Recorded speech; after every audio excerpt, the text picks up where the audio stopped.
is Rhythmic. Please welcome on stage Chris from Rhythmic.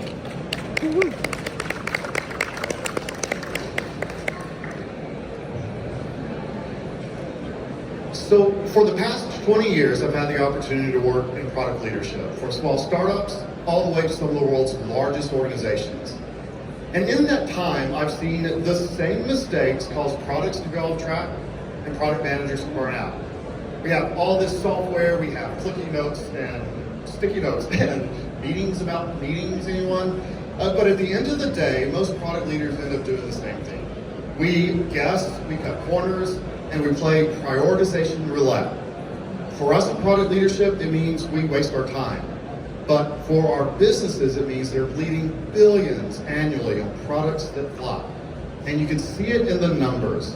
95% of users report they're going to stop using a new app in the first 90 days. 21% say they're going to stop after a single use, and we're spending $1 trillion annually on new software. And it's only going to get worse.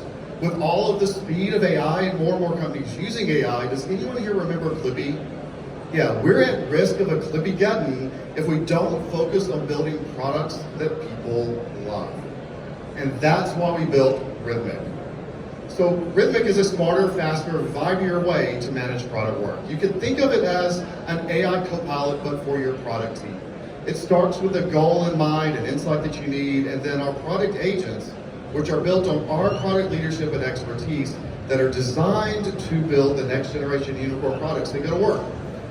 It's going to gather all of your marketing information, customer research, support information, team data, so much information, bring it all together, and then create a phenomenal product plan, a customer strategy or persona, or even that input that you need for your favorite vibe coding tool. The difference is, it's going to be built on customer insight, not just your gut feeling, which means you're going to get better products faster.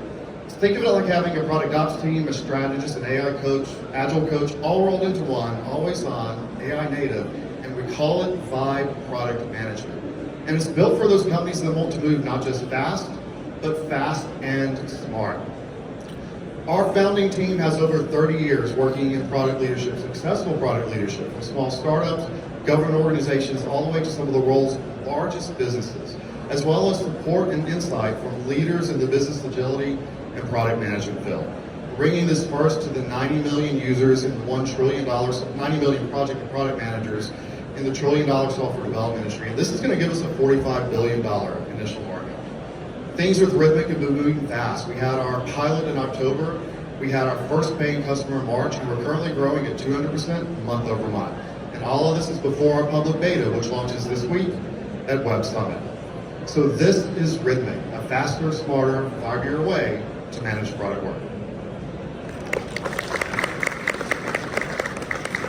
All right, thank you so much for your presentation. Having worked in the corporate world, I definitely get the value of working on projects that are gonna give the right kind of returns to everybody. But it looks to me like you've got a bunch of agile people that on your team that are probably good at doing things efficiently. So how are you going to be able to help choose the right things to be working on?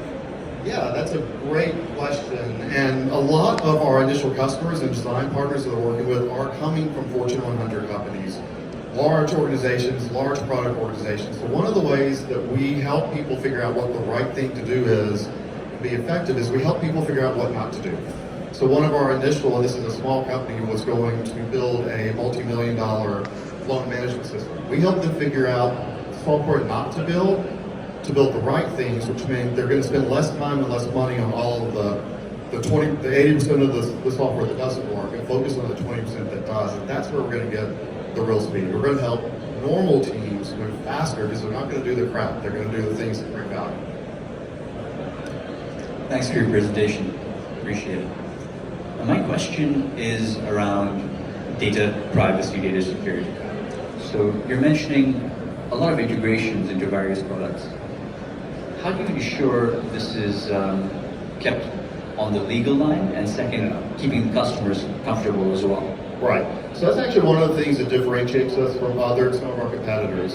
Within our design, we're built to focus on bring your own cloud, bring your own model. We can do on-prem deployments, which is something substantially different than our competition.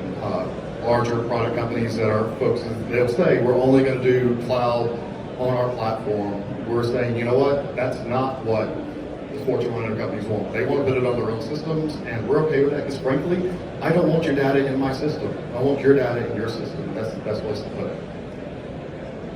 As investors, we're obviously investing to make money, and so we always like to talk about the exit. And I always discount going public, but tell us about the strategic companies out there that want to buy this business once it's large scale. Yeah, that's a great concept. So some of those larger product management companies, there's acquisition places there. We've been in talks with some large cloud and AI providers that might be kind of co-marketing and go-to-market together. One of the things that we're seeing with some of the enterprise customers we talk to is this could be a competitive advantage. The ability to iterate through lots of ideas fast, bring your developers into the room while your product people are working so that their voices are at the table, your customers' voices at the table, there's competitive advantages there, so there's definitely opportunities to be bought by large companies, and also I kind of want to run this, so I like the idea of building this into something huge. Maybe an IPO at some point, we'll see what happens as we move further down this path. What are your main revenues and what's your go-to-market? Yeah, so our initial go-to-market is focused on I'm about to get the hook, but Sorry, you're out of time time. later. Yeah, thank you. Sorry, thank you.